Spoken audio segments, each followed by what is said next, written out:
ونستغفره ونؤمن به ونتوكل عليه ونعوذ بالله من شرور أنفسنا ومن سيئات أعمالنا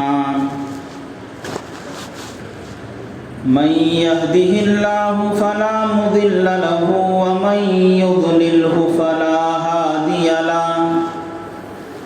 ونشهد أن لا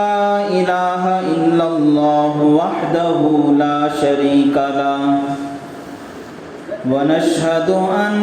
سيدنا ومولانا محمدا عبده ورسوله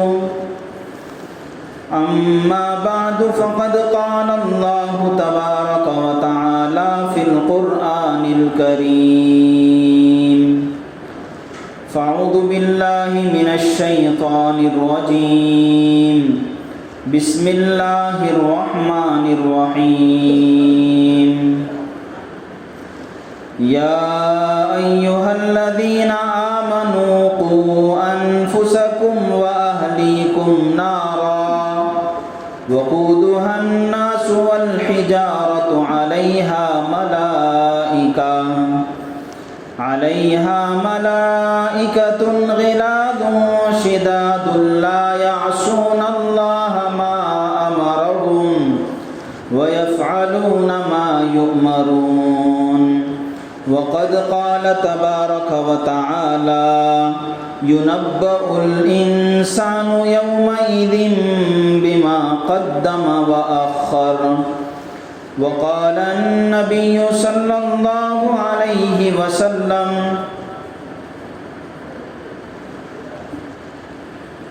كلكم راع وكلكم مسؤول عن رعيته أو كما قال عليه الصلاة والتسليم صدق الله العظيم وصدق رسوله النبي الكريم ونحن على ذلك لمن الشاهدين والشاكرين الحمد لله رب العالمین۔ بزرگان محترم،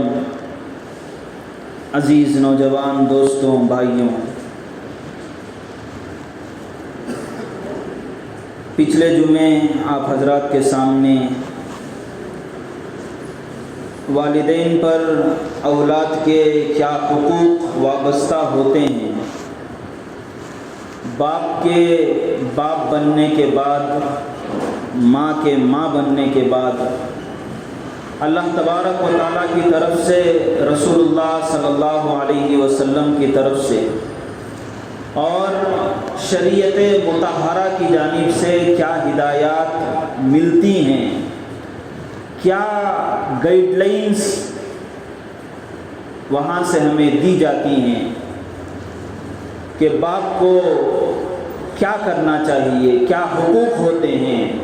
بچوں کے، اور ماں کو کیا کرنا چاہیے۔ اس سلسلے میں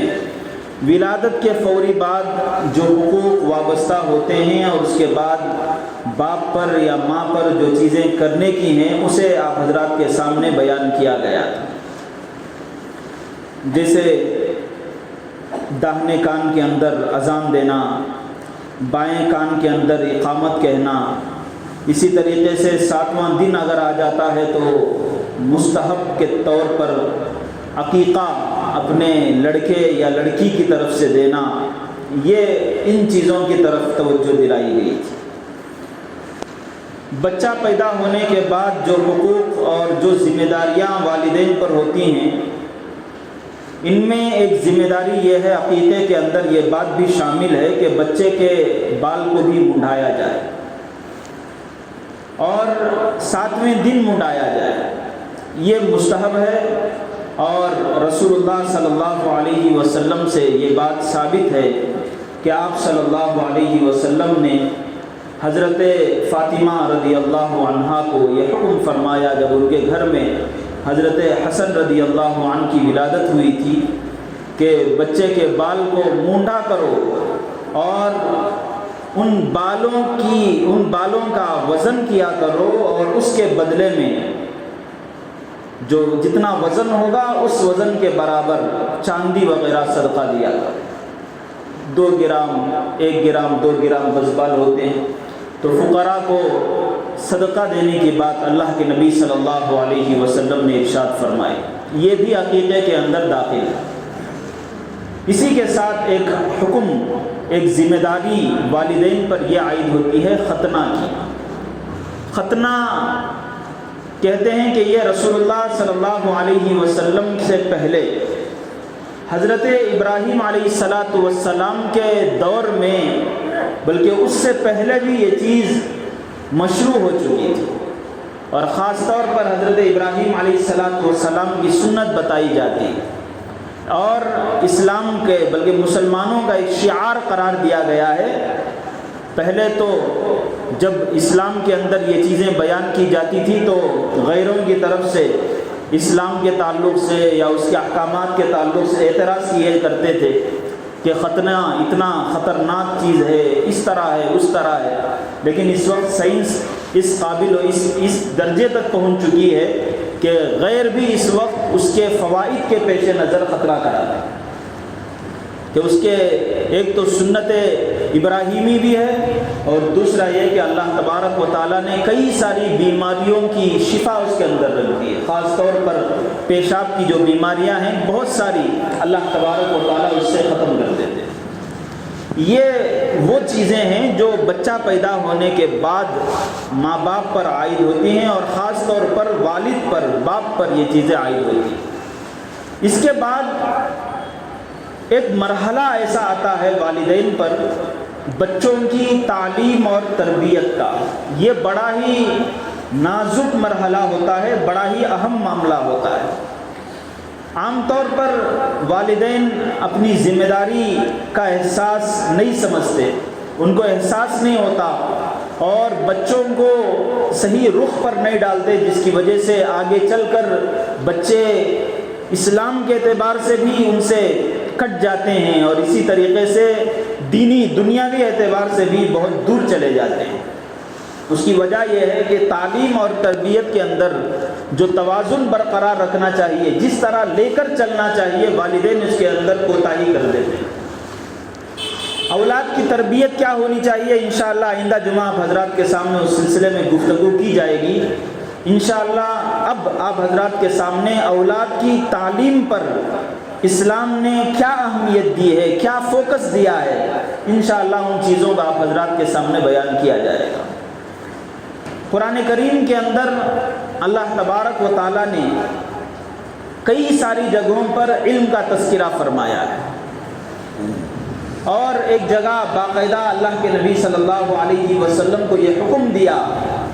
کہ اے نبی صلی اللہ علیہ وسلم آپ دعا کیا کرو ربی زدنی علما، کہ اے اللہ مجھے علم کے اعتبار سے مجھے زیادہ کر دیجیے، یعنی مجھے بہت سا علم عطا کیجیے۔ اسی لیے علم ایک ایسی چیز ہے کہ جو انسان کو صحیح راستہ دکھانے والی ہے۔ اس کو ہم اس طرح سمجھ سکتے ہیں کہ اللہ تبارک و تعالیٰ نے پوری امت مسلمہ کی ہدایت کے لیے قرآن کریم کو نازل فرمایا۔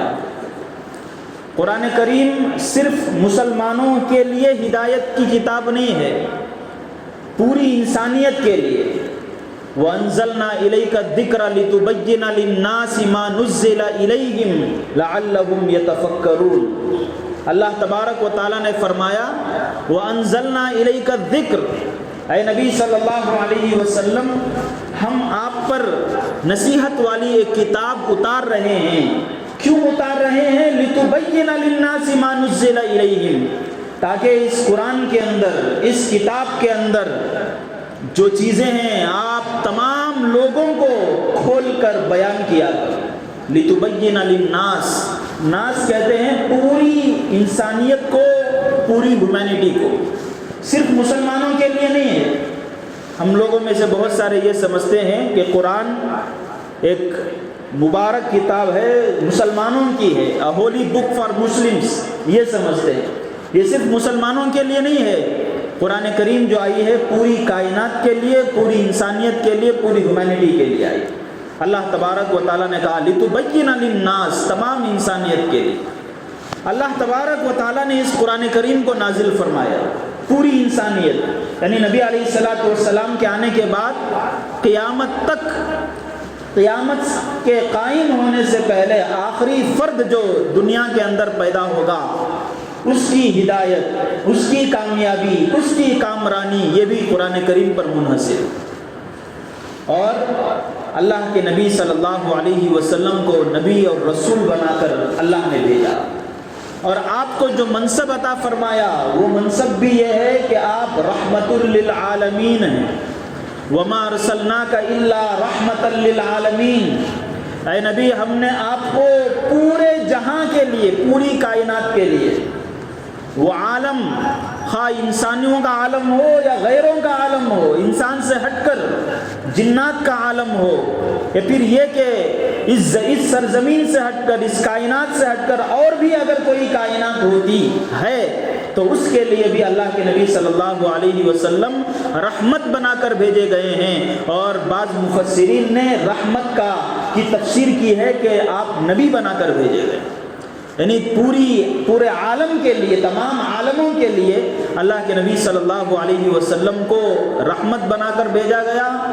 پروفٹ بنا کر بھیجا گیا، ہدایت تقسیم کرنے والا بنا کر بھیجا گیا۔ جبکہ اللہ کے نبی کے پہلے جو دوسرے انبیاء آتے تھے، بعض انبیاء آتے تھے ایک خاص علاقے کے لیے، ان کو سونپ دیا جاتا ایک علاقہ۔ حضرت یونس علیہ السلام کو اللہ تبارک و تعالیٰ نے بھیجا اور ایک بستی انہیں دے دی کہ اس بستی میں آپ کو ہدایت کا کام کرنا ہے، نیکی کا کام کرنا ہے۔ حضرت موسیٰ علیہ السلام کو اللہ تبارک و تعالیٰ نے بھیجا، ایک مخصوص قوم، ایک مخصوص قبیلے کو، بنی اسرائیل کو آپ کی محنتوں کا محور بنا دیا گیا کہ آپ جو بھی محنت کریں گے اس خاندان کے اندر کرنا، خاندان کے لیے نبی بنا کر بھیجا گیا۔ لیکن رسول اللہ صلی اللہ علیہ وسلم کو پورے عالم کے لیے۔ خلاصہ یہ کہ اللہ تبارک و تعالیٰ نے ہمیں جو پیغمبر عطا فرمائے ہیں پورے عالم کے لیے، اور جو کتاب نازل کی گئی ہے وہ بھی تمام کائنات کے لیے، پوری انسانیت کے لیے۔ اب آپ غور کریں،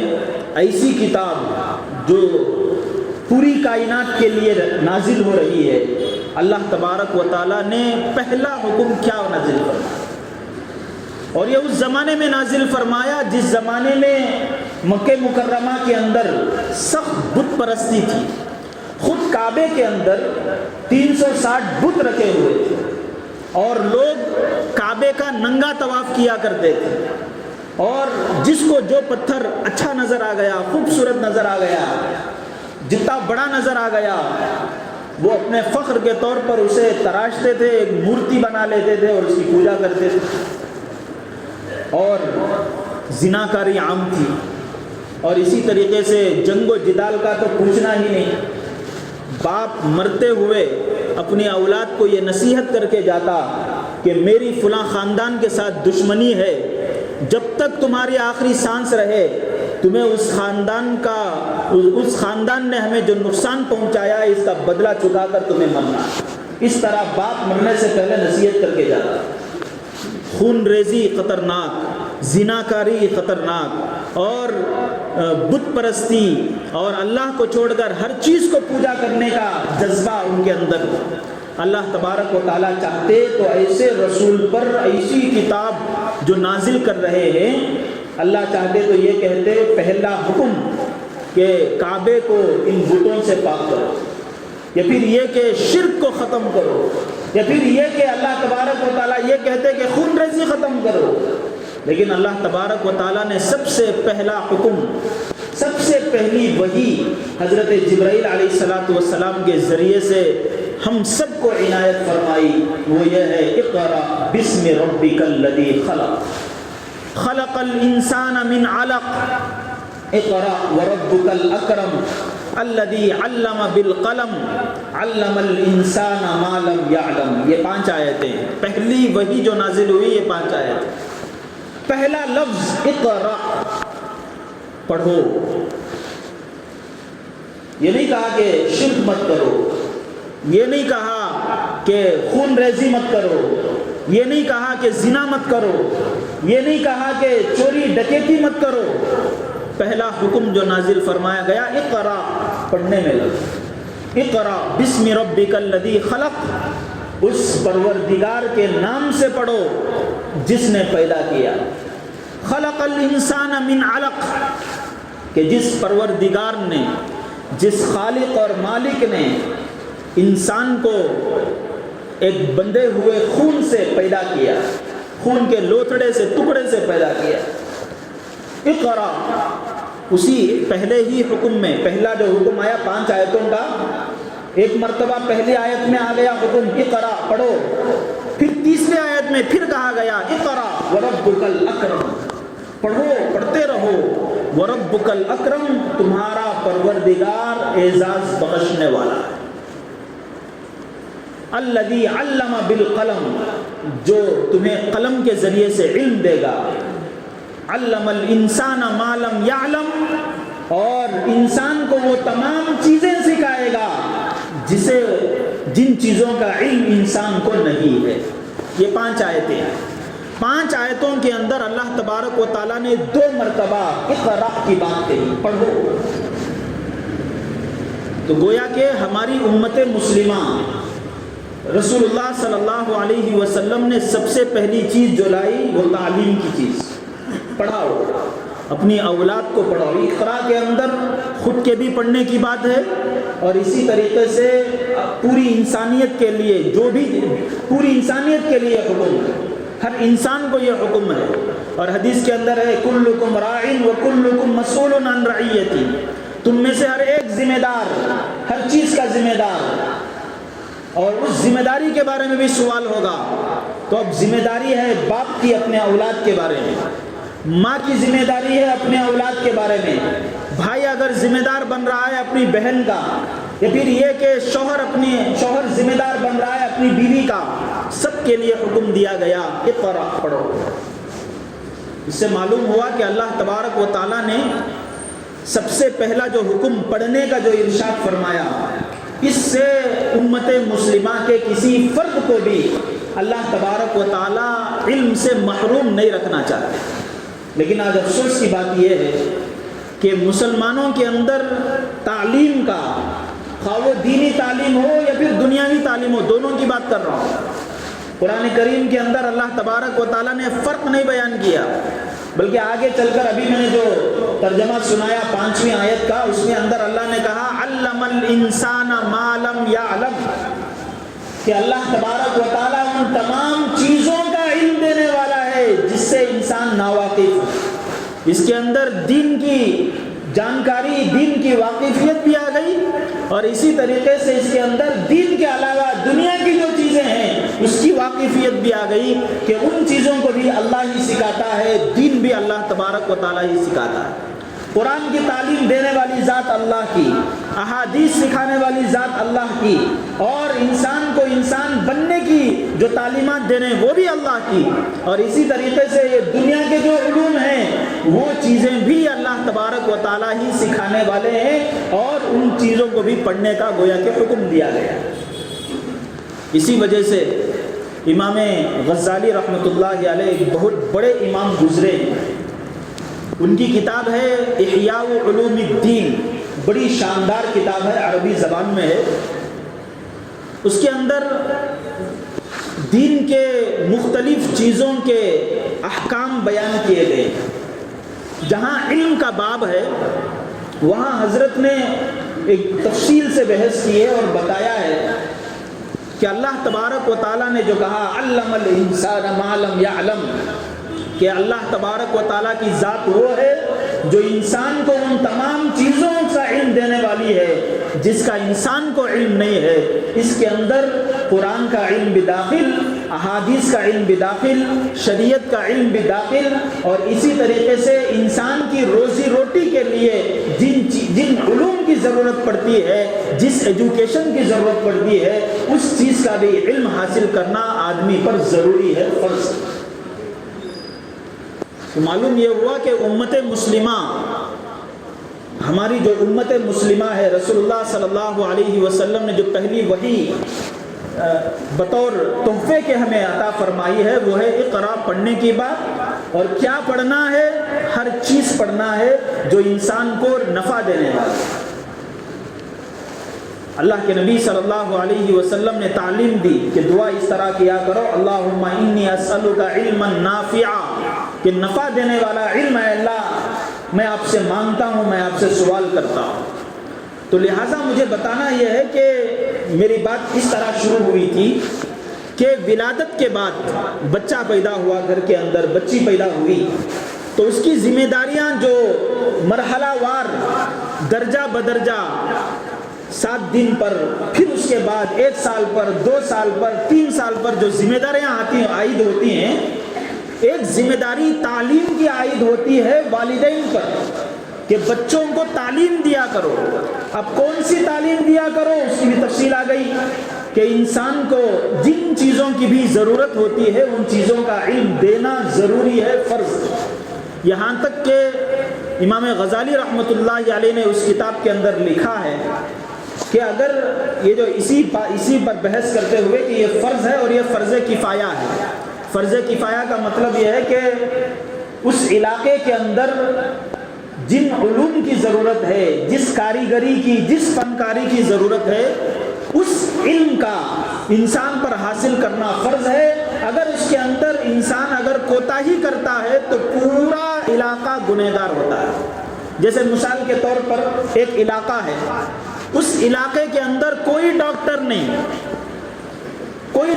علاج کرنے والا کوئی نہیں ہے، لوگ پریشان ہو رہے ہیں، بیمار ہو رہے ہیں، تکلیفیں اٹھا رہے ہیں، تو تمام کے اوپر ایک فریضہ عائد ہوتا ہے کہ کوئی ایک ڈاکٹر ایسا بن جائے ان میں جو تمام کا علاج کر سکے. اگر نہیں کرے، اگر مسلمانوں نے اپنے اندر کوئی ڈاکٹر کو پیدا نہیں کیا، میں عالم مفتی کی بات نہیں کر رہا ہوں، خالص دنیاوی تعلیم کی بات کر رہا ہوں کہ اگر کسی ڈاکٹر کو اگر کسی علاقے والوں نے پیدا نہیں کیا تو پورے کے پورے علاقے والے بھی گنہگار. تو اسلام صرف دینی تعلیم ہی کی طرف توجہ نہیں دلاتا ہے، بلکہ اسلام تمام علوم کی طرف توجہ دلاتا ہے کہ جو بھی انسان کی روزی روٹی کے لیے ضروری ہے ان تمام علوم کو حاصل کیا کرو. لیکن اس کے ساتھ ساتھ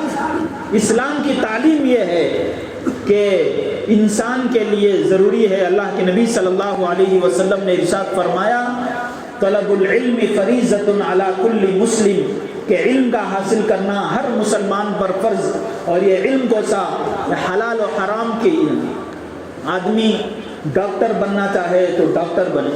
انجینئر بننا چاہے تو انجینئر بنے. والدین اپنے بچوں کو جس چیز کی علم تعلیم دینا چاہے کھل کر تعلیم دے سکتے ہیں، لیکن ان تمام چیزوں کے ساتھ ساتھ اپنے بچوں کی تعلیمی اور دین کے لحاظ سے بچوں کے لیے جو ضروری غذا ہوتی ہے اس کو ضرور سے ضرور دینا چاہیے. اسلام ان چیزوں پر زیادہ فوکس دیتا ہے. دینی چیز تو حاصل کرنا ہی ہے، کسی بھی حال میں حاصل کرنا ہے. دنیاوی چیز وہ آپشنل ہے، آدمی ضرورت کی وجہ سے ان چیزوں کو کر لیتا ہی ہے، لیکن دینی چیزوں کو قرآن کا علم ہو، انسان آگے چل کر جس طرح اس کا تعلق آگے بڑھے گا، تو جس قوم کے ساتھ، جس کمیونٹی کے ساتھ اس کا تعلق بڑھے گا، تو اس وقت اسے دین کی جس تعلیم کی ضرورت ہے ان چیزوں کا علم حاصل کرنا اس کے لیے ضروری ہو جاتا ہے. لہذا اسی لیے علماء اپنی کتابوں کے اندر لکھتے ہیں کہ انسان دنیاوی علوم کو حاصل کرتے ہوئے چاہیے کہ دینی علوم سے بھی سرفراز ہو. لیکن افسوس کی بات یہ ہے کہ ہم لوگوں میں بہت سارے دنیاوی علوم کے اندر تو بہت آگے ہیں. کوئی انجینئر ہے، کوئی ڈاکٹر ہے، یا کوئی اور کچھ پڑھا ہوا ہے، مختلف علوم ہیں، پڑھتے رہتے ہیں. لیکن افسوس یہ کہ دنیاوی علوم کو تو حاصل کرتے ہیں، لیکن دینی علم جس کا حاصل کرنا بھی فرض، اور اس کے بغیر ہماری گاڑی چل نہیں سکتی. ایک مسلمان اسلام پر ٹھیک طریقے سے قائم نہیں رہ سکتا. اس علوم سے، ان علوم سے ہم لوگ پیچھے رہتے ہیں. نہ ہم لوگ اپنی پرواہ کرتے ہیں، نہ اپنے بارے میں کچھ اس سلسلے میں جائزہ لیتے ہیں، نہ اپنی اولاد کے سلسلے میں اس پر غور و فکر کرتے ہیں. اگر ہمیں کہہ دیا جائے کہ قرآن کریم کون پڑھ سکتا ہو، ہاتھ اٹھایا جائے، تو ہم میں سے شاید اندازہ یہ ہے کہ مسجد کے اندر جتنے افراد موجود ہیں آدھے لوگ ایسے نکل آ سکتے ہیں، اندازہ ہے کہ ان کو قرآن پڑھنا نہیں آتا۔ بڑی افسوس کی بات۔ اور انہیں کچھ جس کاروبار کے اندر وہ لگے ہوئے ہیں اس کے اندر حلال حرام کی کیا بات ہے اس کا انہیں علم نہیں۔ آدمی باپ ہے، باپ ہونے کے ناطے اس پر کیا حقوق وابستہ ہوتے ہیں، کن علوم کا، کن چیزوں کا جاننا ضروری، ان چیزوں سے اسے واقفیت نہیں۔ ماں گھر میں بچی پڑھتی رہتی ہے، بچوں کو سنبھالنے کی ضرورت پڑتی ہے، اس وقت اسے کن علوم کے بارے میں، دین کے کن علوم کے بارے میں اسے جانکاری ہونی ہے جس سے اسے حلال حرام کے، پاکی ناپاکی کے مسائل اس سے وابستہ ہیں، ان چیزوں سے ہماری بچیاں آج ناواقف ہیں۔